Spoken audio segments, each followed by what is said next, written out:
Hello, guys. Welcome to our new webinar session here at Whisbi. My name is Ushka. I'm going to be your host today. And we're going to be talking about the rise of the live commerce and the evolution of online customer experience. So let's get started. First, I want to introduce to you our speakers today.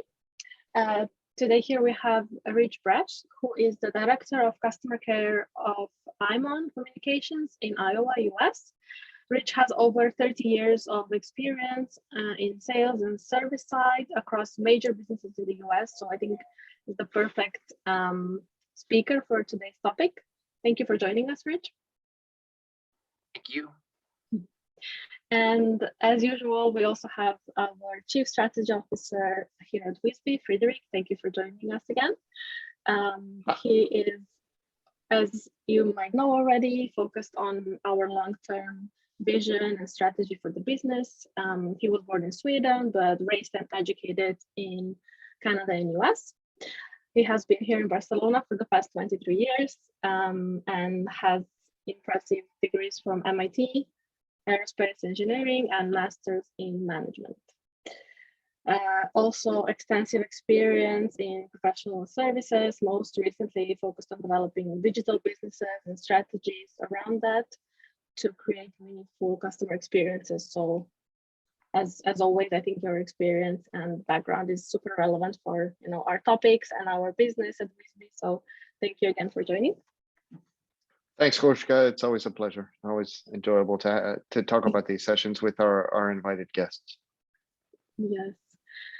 Okay, let's get started. So at Whisbi, in the past month, we have done market research in the US market about the rise of live commerce and the evolution of online customer experience and how this is impacting traditional retailers.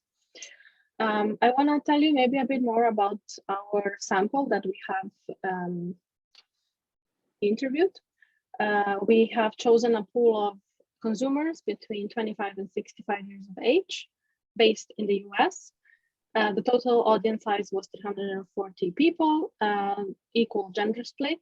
And we made sure that people chosen for our survey are in full-time employment and with an income over 50K a month.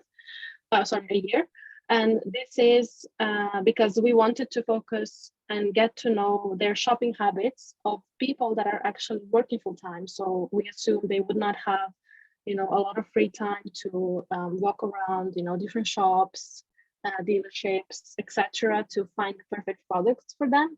And we made an assumption that they would use the online channels more to do their initial research in order to save time.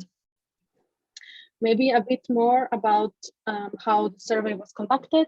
We purchased audience from a well-known research company called SurveyMonkey, and we have asked a qualifying question so every single person that has answered our survey had to pass this question. We asked them, when was the last time that you have ordered a product online? So if somebody did not order a product online in the last 12 months, they were automatically disqualified from this survey because we wanted to find out the behavior and experiences and expectations from consumers that are actually buying products online regularly.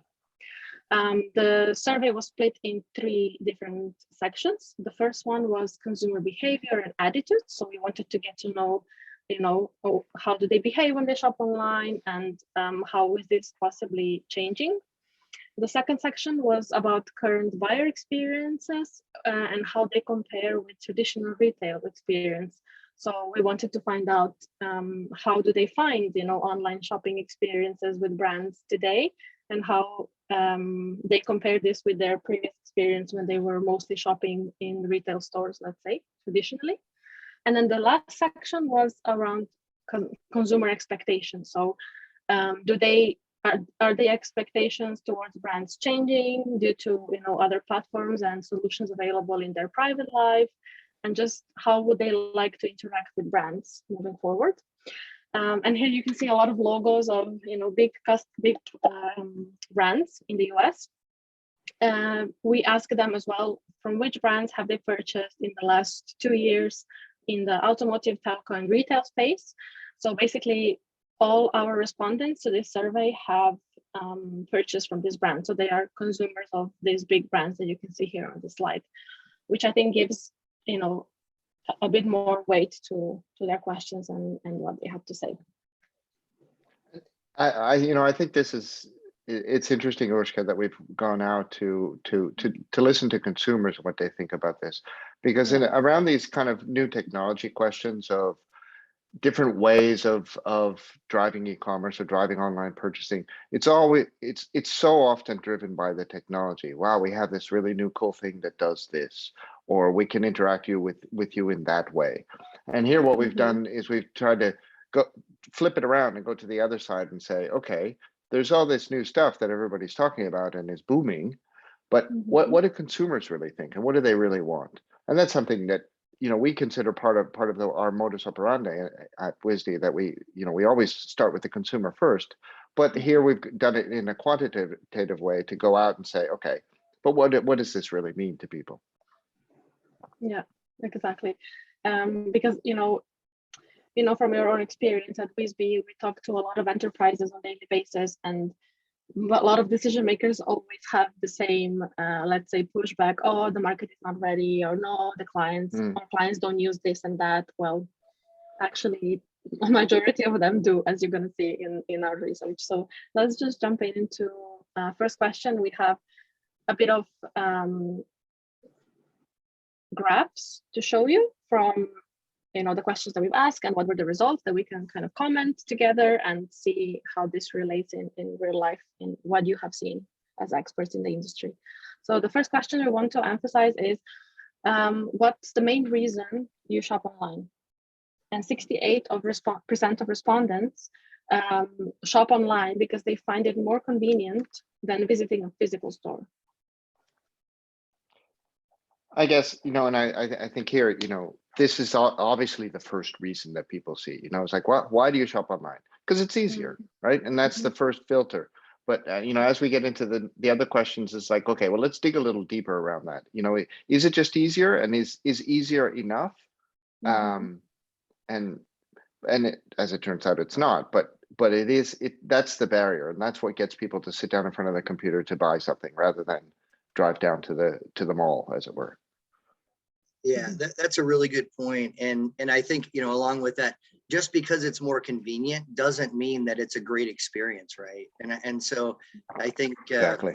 I think that's where this, there's just a ton of opportunity. So yeah. Okay, moving on. How would you describe your last online service experience? So participants say that their online service experience was bad because it was impossible to reach a human. This was the most common answer. And I think the most interesting thing about this is that it was given in option other. So it wasn't even implied by us as when we were doing this research. So it was a positive surprise. It's an unprompted response, right? So, and that's what that gives it that much more power, because it's something that people think of on their own. It's not like, well, yeah, it might be that. No, this is really what bothers me. Yeah, and what's really interesting is, I think, do we really know that that's a real human? Because, what does real human mean? Does that mean somebody that's there to text with me? Does that mean that there's somebody there to talk with me on the phone? And, as we all know, some of those things are very much automated, through AI and robotics. So I think it's really, really interesting. And, I'd like to talk to those people and understand, ask them next. So what's a real human, right? You're right. Next question was, what would make the online buying process more enjoyable and faster for you? The majority of respondents said that they would love to speak to brand experts through different live commerce solutions. And so here's where we would drill down to the next layer. They want to have some contact. It's not just going online, but I think it's important here that what's implied here is that we're talking about purchases that require some information. If you're buying groceries or buying housewares, you don't need somebody to describe things to you. You just repeat the order that you did a few weeks ago.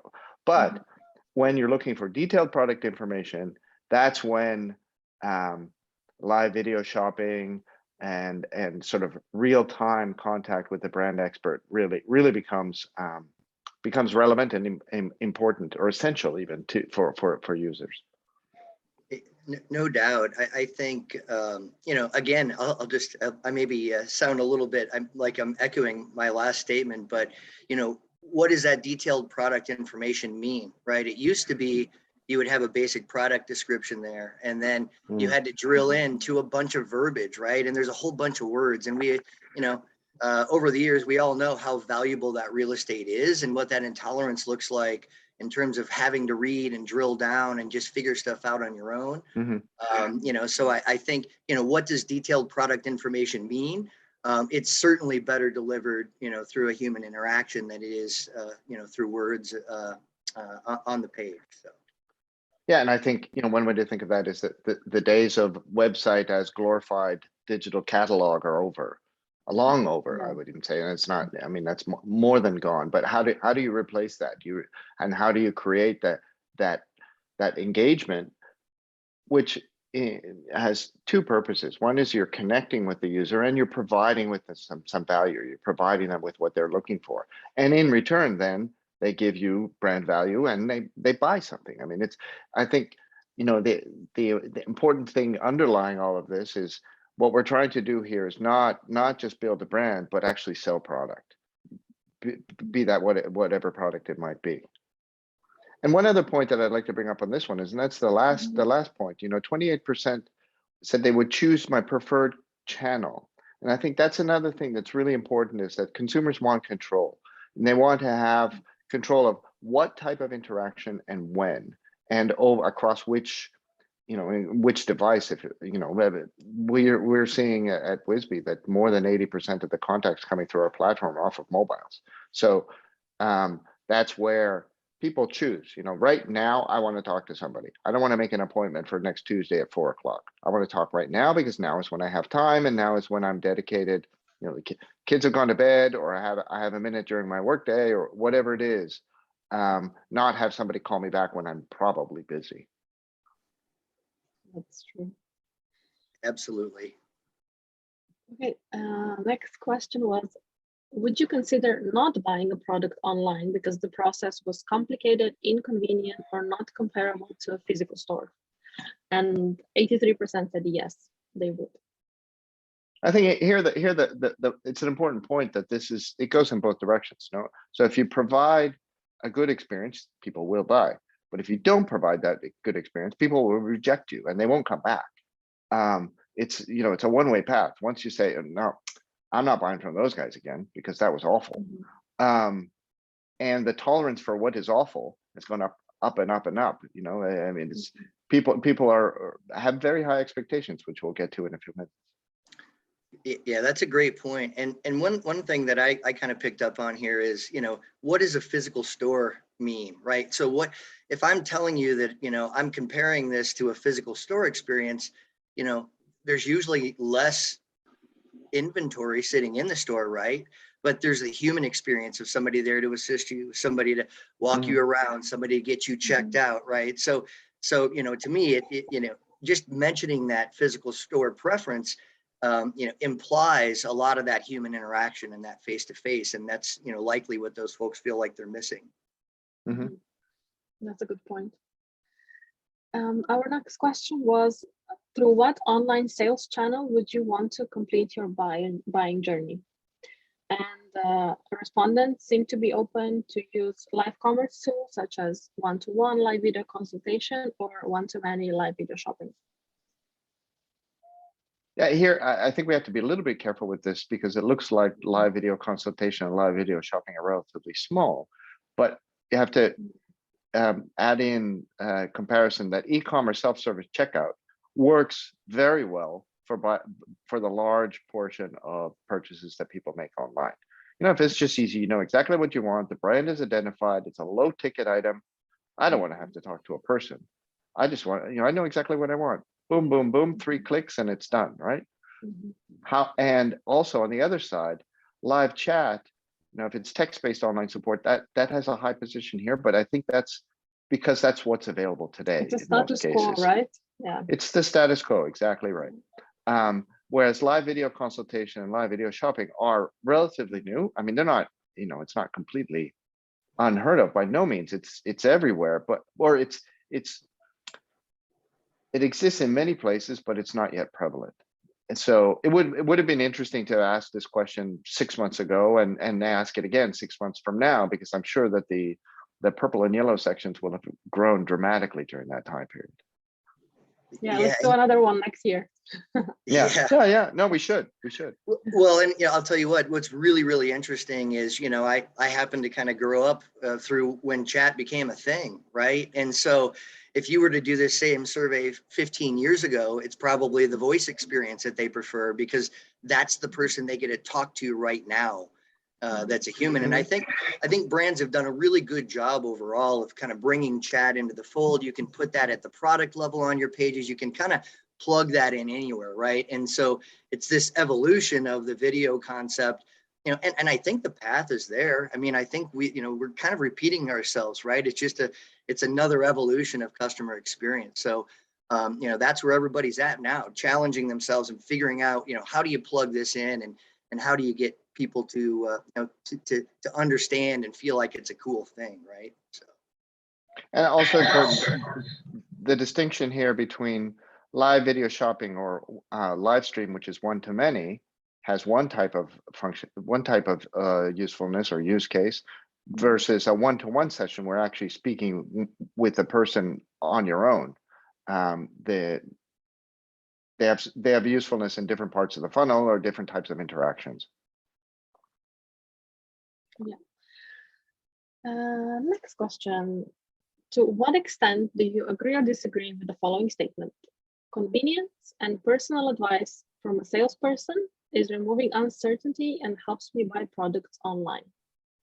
Again, 85% agree with the statement. Here again, we have the effect of thinking about different kinds of purchases. If you have a purchase that maybe there's some technical doubts or you don't really understand, I like to use the example of if you were buying a refrigerator. How do you know the difference between an $800 refrigerator and a $1,500 refrigerator? Why is one twice as good, twice as expensive? That's where you need to talk to somebody, and somebody needs to explain that to you. Otherwise, you have to spend hours and hours doing research. So it takes away that uncertainty and gives you that sense of trust and confidence, helping you to actually be able to buy a refrigerator online. I mean, who'd have thunk?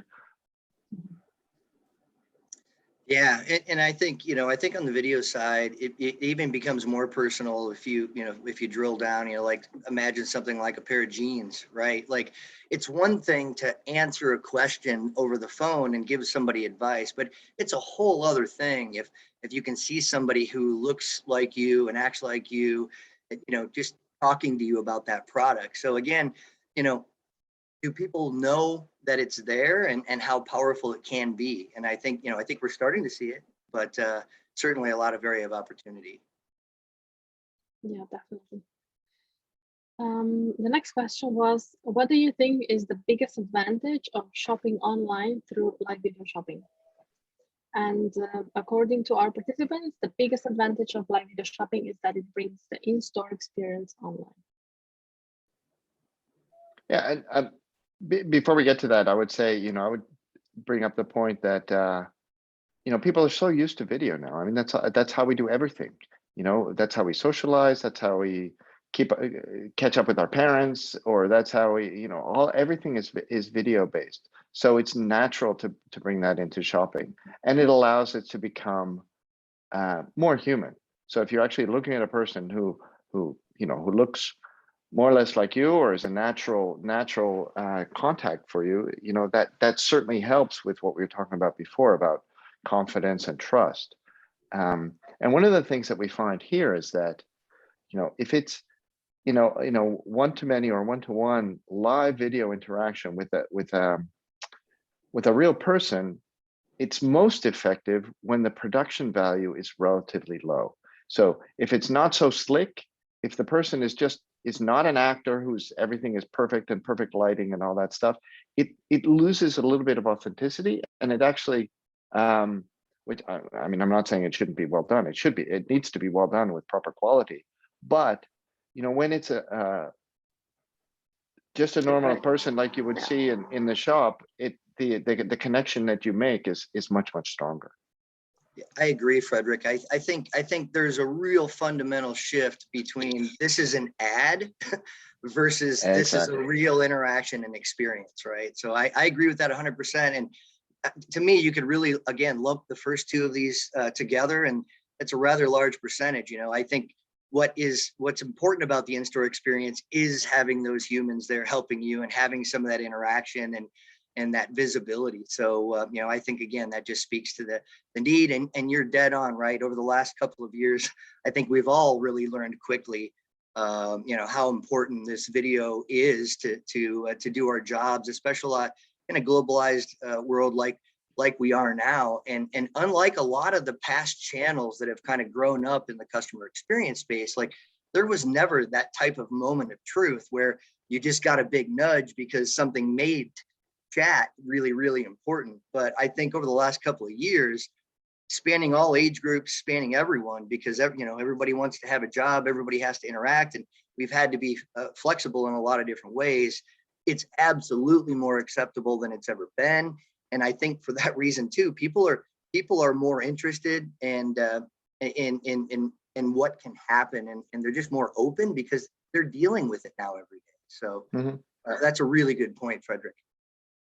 Yeah, one thing that I wanted to add and see what you guys think about this is that the fact that they want the in-store experience, I think it's due to the fact that they want to be able to, like you said, Rich, speak to somebody. Like I read a study recently that showed that when retailers open physical store in a certain neighborhood, you know, also their online sales go up. And I think it's due to like kind of trust and security that if something goes wrong, they can go and speak to somebody in like a real human again in a physical store. So if they can bring that online, I think it's gonna help a lot. Yeah. Yeah, that proximity is hugely valuable to people. That's how you make a connection. Definitely. Okay, the next question is, to what extent do you agree with the following statement? My customer experience expectations are higher today than they were a year ago. Again, a huge percentage, 83% completely agree with the statement.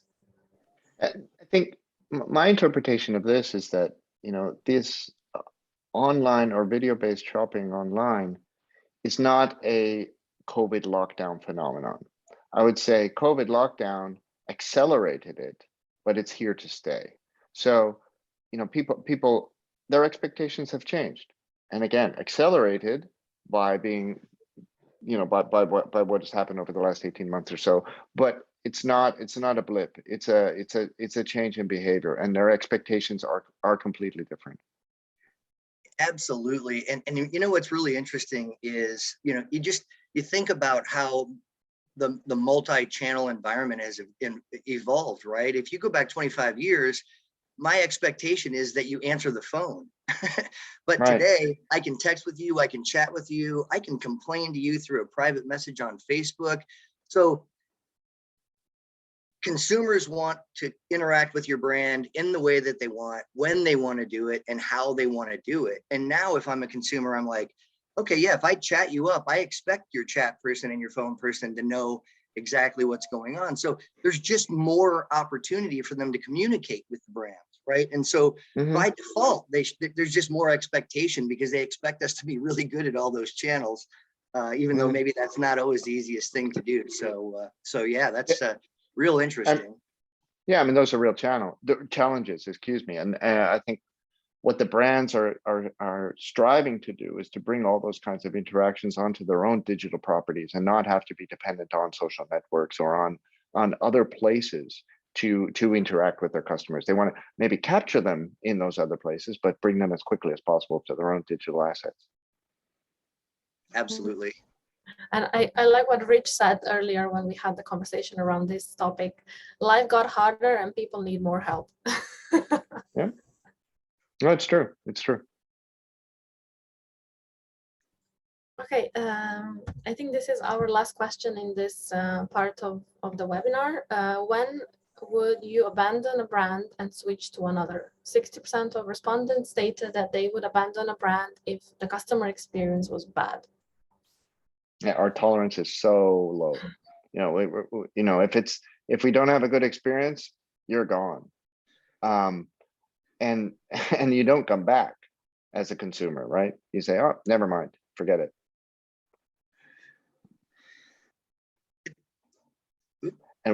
And sort of the why behind that is, you know, that can be multiple reasons. You know, if you didn't get the information and you weren't able to ask a question, or if I wasn't able to actually have this, you know, what we've been talking about all this time about interacting with a human being. And that's really what people are expecting now. And if they don't get it,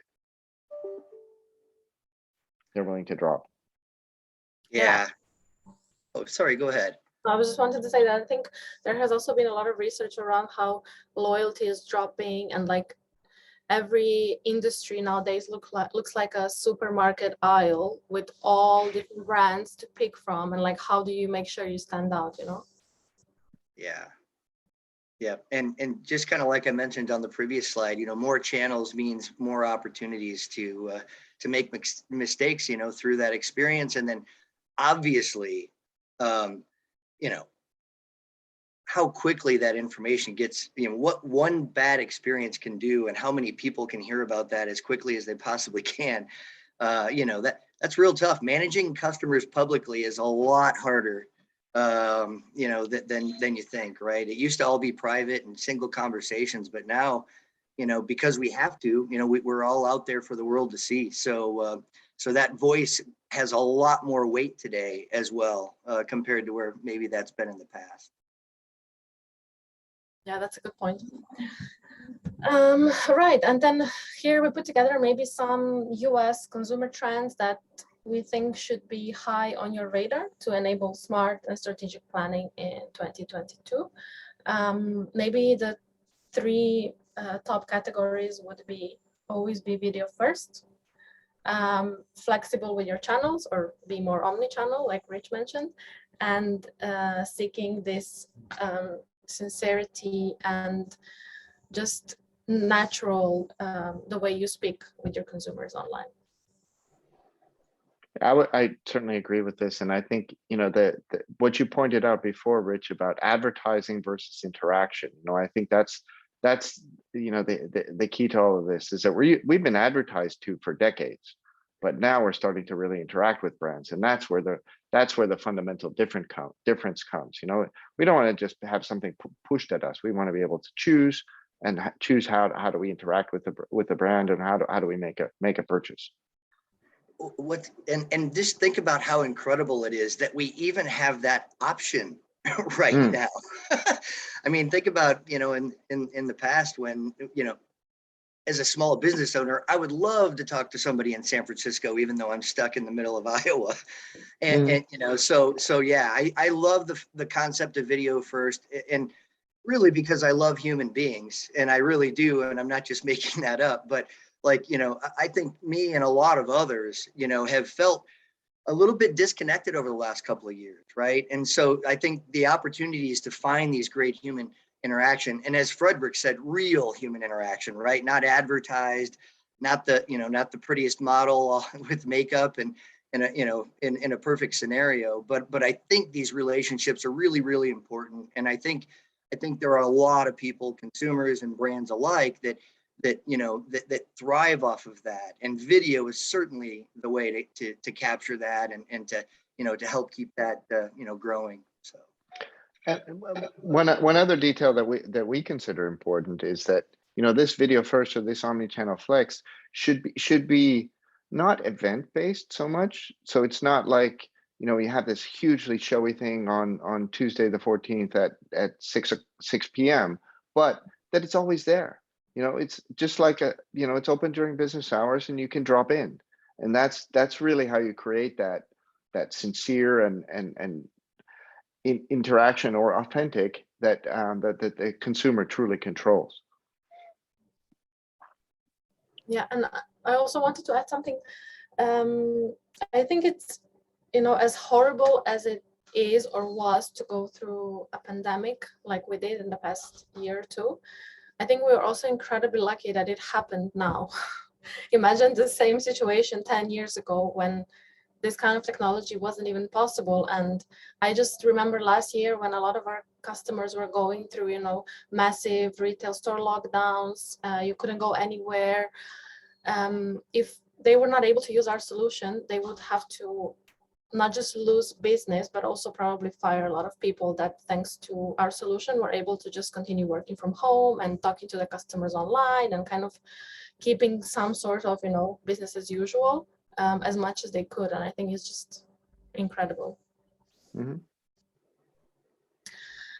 Right. We also have another research here. The option of real-time assistance during the buying process helps to increase your sales. I mean, I think this has been, talked over many times during this webinar, and probably you have heard this before, but maybe some more stats from other research that kind of support, our claim today, that 77% of consumers say that if there was an option for online real-time assistance, they would be more likely to complete their online buying purchase. 56% say that they have stopped doing business with a company because of a poor customer experience. And 78% of consumers will buy from a company that answers their questions quickly and accurately. I think all 3 points just, emphasize our research learnings as well today. And I think, what this points to is that there's a group of people who want to buy online, whatever the product may be, but unless they have some help to get nudged over that line, they won't be able to.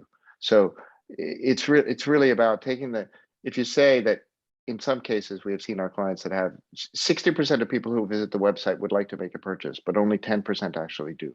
So that pool of 50% that want to buy need a little bit of help, and that's what we're talking about. That's the pool. That's the target for this.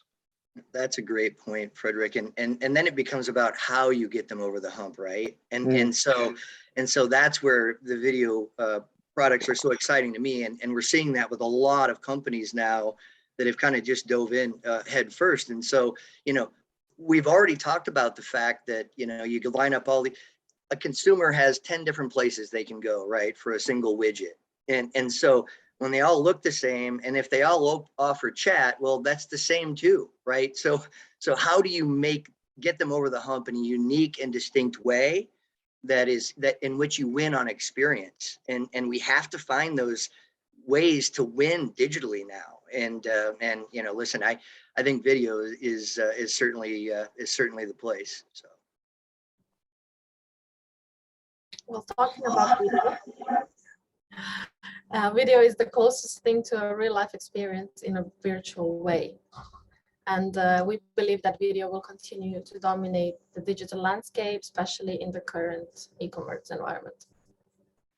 And here what we have is an illustration of a one-to-many broadcast session, or what we call engage, where you have a person who's presenting and who's sharing some knowledge or explaining a product or interacting in some way to in a relatively light touch way with consumers that are looking for information or looking for engagement, looking for something fun, looking for some interaction of some kind. Yeah, I could think of a couple really good examples. I mean, if you think about, I used to take my kids over to Home Depot, right? And I used to go on site and we'd learn how to build, maybe a cutting board or something, and we'd get some hands-on experience there. And my kids loved it. And now my kids love Home Depot, right? So, imagine being able to create those experiences with a family, right? You don't have to necessarily even think about just a target audience, but you have an opportunity to really recreate that family experience. I worked with one brand, they do workshops, right? They have people come in and teach them how to, for example, maybe winterize a motorcycle or get their product ready for the next season. Well, instead of having those workshops in the store now, you can have those very quickly and massively boost your audience, right? And so I'm going to date myself here, but I'll tell you what. I survived when we had ACD phone systems that cost you $1 million to route your traffic. I survived email becoming an expectation of consumers. I survived chat becoming an expectations of consumer. And for every one of those things, every company took pause and said, hey, is this really important? Are people going to go there? Right?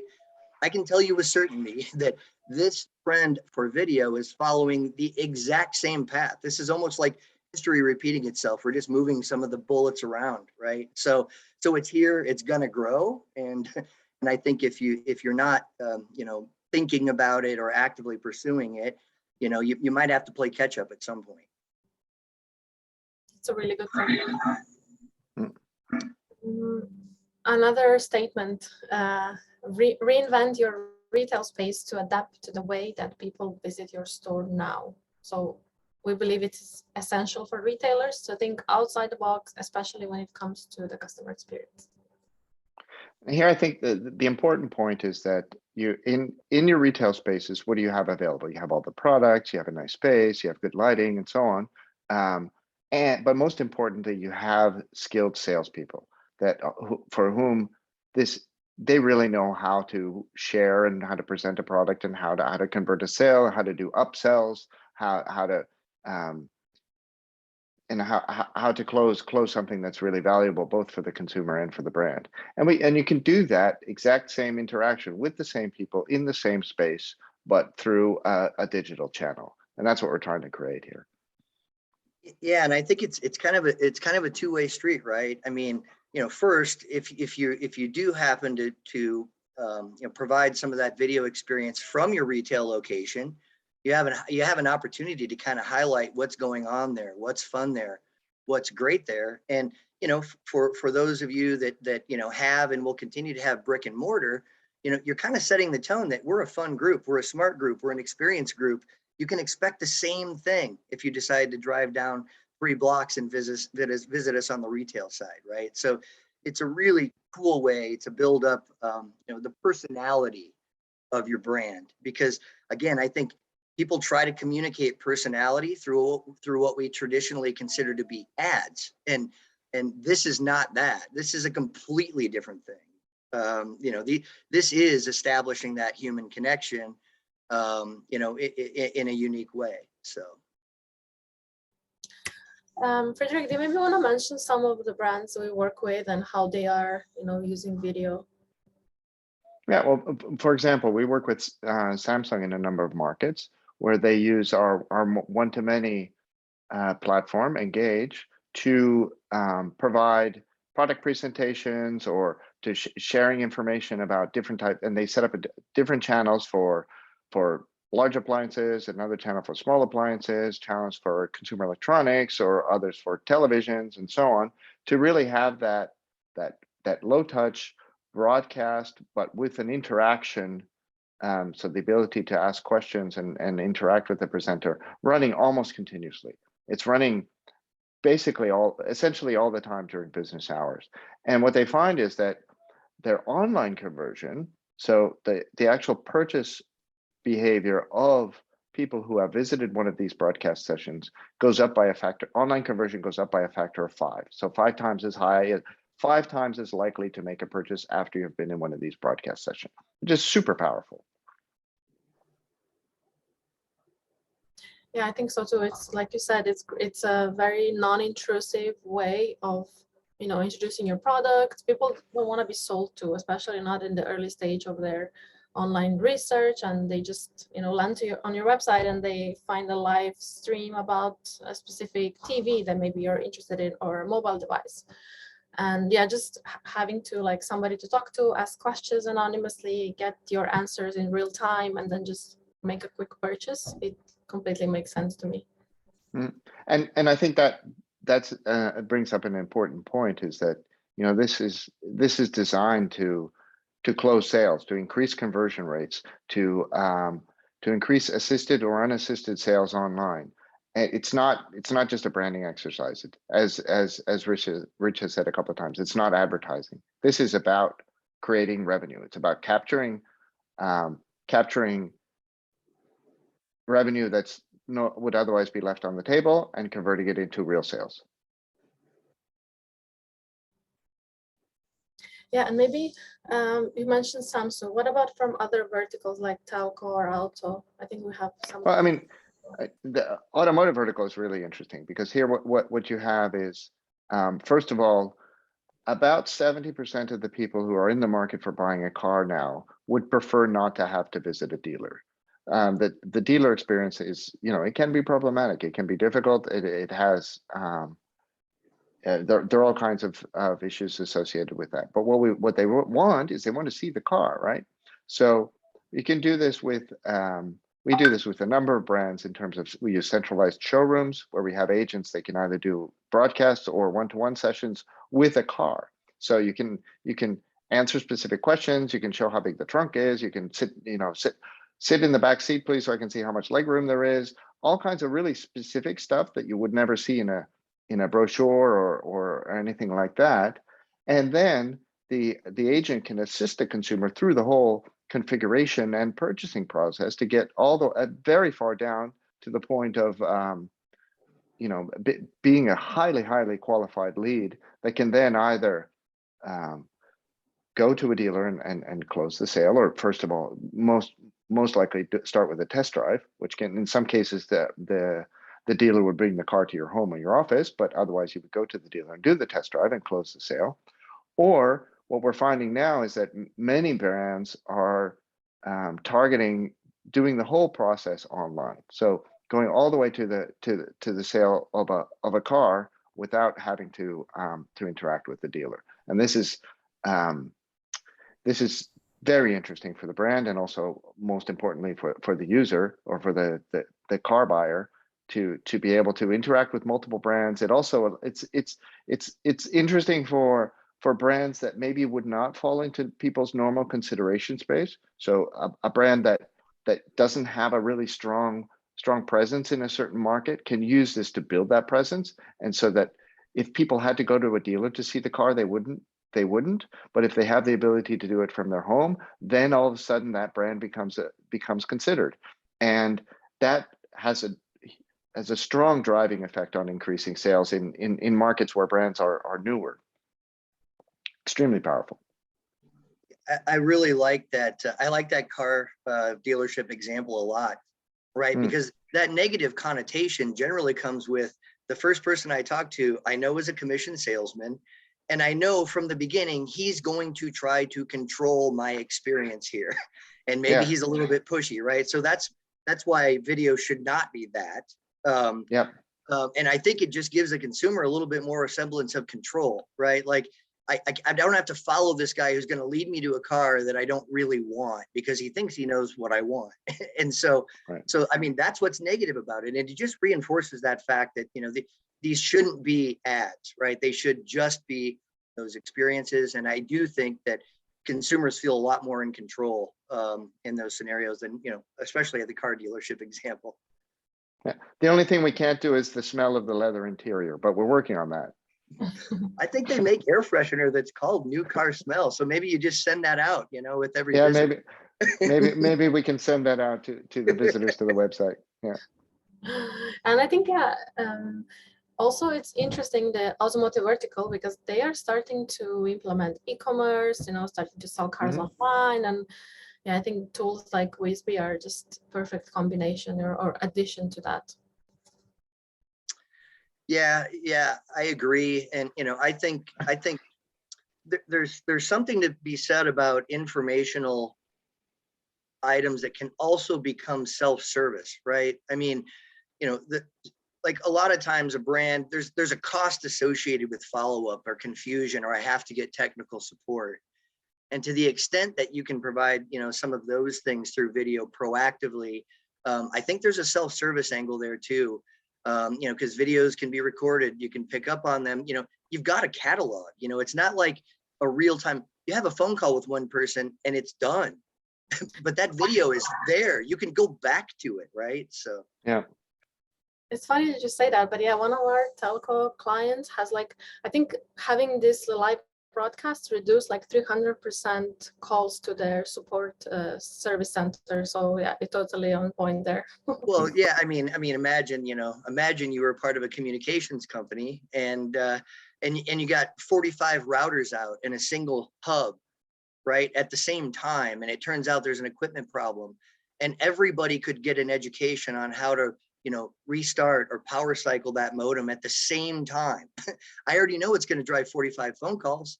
Why wouldn't I give that solution to all 45 people at once? Yeah, it's a great idea.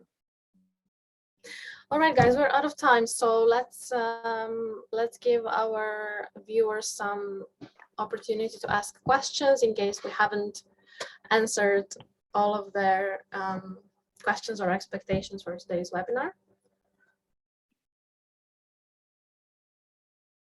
Don't be shy.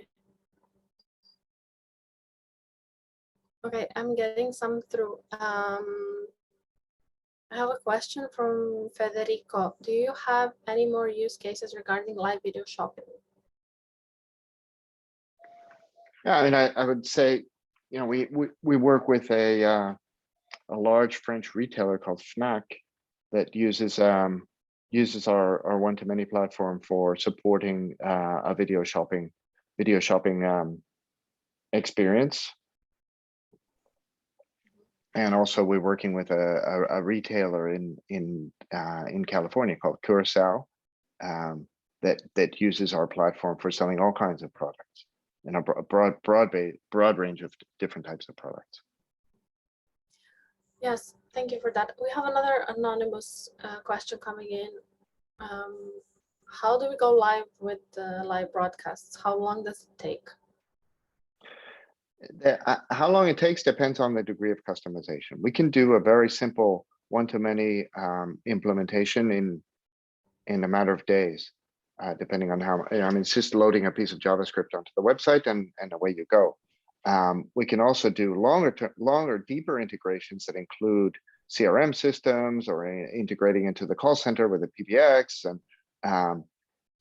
and that can take up to 6 to 8 weeks. So it's really between 2 days and 8 weeks, depending on the degree of integration that required and the complexity or the customization level of the product. Mm-hmm. Okay, another question from Maria. Will online live commerce solutions keep on growing even post-pandemic? Well, absolutely. As I said before, I think the pandemic is an accelerator,